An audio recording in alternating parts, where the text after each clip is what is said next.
Hi friends, சின்ன மருமகள் serial உங்களுக்கு பிடிக்கும் அப்படின்னா நம்ம சேனலை லைக் பண்ணிக்கோங்க, சப்ஸ்கிரைப் பண்ணிக்கோங்க. அப்போ தான் நாங்கள் போடுற வீடியோ டெய்லி உங்களுக்கு நோட்டிஃபிகேஷனில் வரும். நீங்களும் எல்லா எபிசோடில் என்ன நடக்குது அப்படின்றத மிஸ் பண்ணாமல் பார்க்க முடியும். சரி வாங்க ஃப்ரெண்ட்ஸ், இன்றைக்கி சின்ன மருமகள் சீரியலில் என்ன நடக்க போகுதுன்னு சொல்லி பார்த்துடலாமா? வாங்க பார்க்கலாம். ஆமாங்க, என்ன நடக்குதுன்னு சொல்லி பார்த்தீங்க அப்படின்னா, தாமரைக்கு போய் நம்ம சேது அட்வைஸ் பண்ணுவார் இல்லையா, அட்வைஸ் பண்ணிவிட்டு 2 பேர் ரூமுக்கு வந்துடுறாங்க.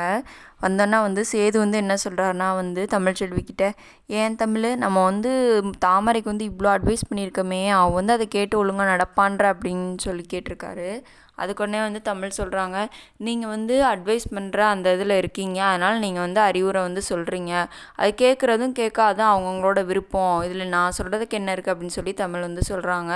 அதுவும் உண்மைதான் அப்படின்னு சொல்லிட்டு அப்புறம் என்ன சொல்கிறாருன்னா, நம்மளே சின்ன கப்பல் தான், யங் கப்பல் தான், நமக்கே கல்யாணம் ஆகி 2 வருஷம் தான் ஆகுது, நம்மளே இன்னொருத்தவங்களுக்கு போய் அட்வைஸ் பண்ணுறோம் பாரு, அப்போ காலம் எவ்வளோ தூரம் நகழுது, வேகமாக நகழுதுன்னு பாரு, நம்ம எந்த இடத்துல இருக்கோன்னு பாரு அப்படின்னு சொல்லி 2 பேர் பேசிகிட்டு இருக்காங்க. சரி அப்படின்னு சொல்லிட்டு அப்புறம் 2 பேர் படுத்து தூங்கிறாங்க. இன்னொரு பக்கம் பார்த்தீங்க அப்படின்னா நம்ம தாமரை இருக்காங்க இல்லையா, தாமரை பிச்சைக்கு ஃபோன் போட்டு பேசுகிறாங்க.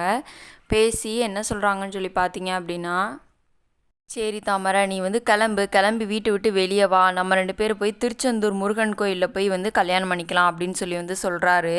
வரும்போது உன்னோட நகை அதெல்லாம் எதுவுமே எடுக்காம வா, நான் இங்கே உனக்கு 1000 பவுன் எடுத்து வச்சுருக்கேன், அதே மாதிரி 1 கோடி ரூபா போட்டு சேலையெல்லாம் எடுத்து வச்சுருக்கேன், அதெல்லாம் எடுத்துகிட்டு வந்துரு, அதுக்காக வா, இதெல்லாம் வச்சுட்டு வந்துரு அப்படின்றாங்க. ஆனால் தாமரைக்கு இதெல்லாம் விட்டுட்டு போக மனசே கிடையாது.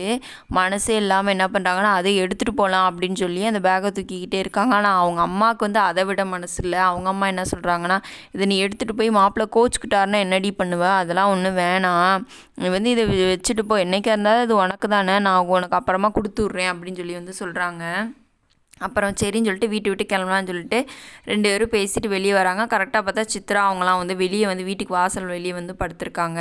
அவங்களுக்கு தெரியாமல் பின்வாசல் வழியாக வெளியே போகலாம் அப்படின்னு சொல்லிட்டு போய் கதவை திறக்க போகிறாங்க. கதவை திறக்க போனோன்னா என்ன நடக்குதுன்னா போய் இவங்க எந்திரிச்சு போய் கூட்டிகிட்டு வந்துடுறாங்க. இந்த பக்கம் எங்கே போகிறேன், இல்லை சும்மா வெளியே போய் பார்க்க போகிறேன் அப்படின்னு சொல்லும்போது, ஏம்மா கல்யாணம் ஆக போது, கல்யாணம் பொண்ணு அப்பெல்லாம் போய் பார்க்கக்கூடாது செய்யக்கூடாதுன்னு சொல்லி இவங்க பிளானை கெடுத்துடுறாங்க. பிளானை கெடுத்துட்டு என்ன பண்ணுறாங்க அப்படின்னு சொல்லி பார்த்தீங்க அப்படின்னா, தாமரை மறுபடியும் ரூமுக்குள்ளே போட்டுட்டு தாமரை அவங்க அம்மா ரூமுக்குள்ளே அனுப்பிவிட்டு இவங்க அந்த ரூமுக்கு வெளியவே படுத்துக்கிறாங்க. இவங்க பிளான் படி தான் அந்த பிச்சை பேச சொல்கிறாங்க. அவரும் இவங்க பிளான் படி தான் பேசி எல்லாமே நடக்குது. அப்புறம் காலையில் விடிய போகும்போது இவங்க அந்த தாமரை ரொம்ப புலம்பிகிட்டே இருக்கா. அப்புறம் பிச்சைக்கு ஃபோன் போட்டு சொல்கிறேன், இந்த மாதிரி பிச்சை அப்படின்னு சொல்லும்போது, சரி பரவாயில்ல தாமரை, நான் வேறு பிளான் போடுறேன், நான் வேறு பிளான் போட்டு ஏதாவது ரெடி பண்ணுறேன் அப்படின்னு சொல்லி சொல்கிறாங்க தாமரை. இன்றைக்கான எபிசோட் இதான் ஃப்ரெண்ட்ஸ் நடந்துச்சு. நாளைக்கு பார்க்கலாம்.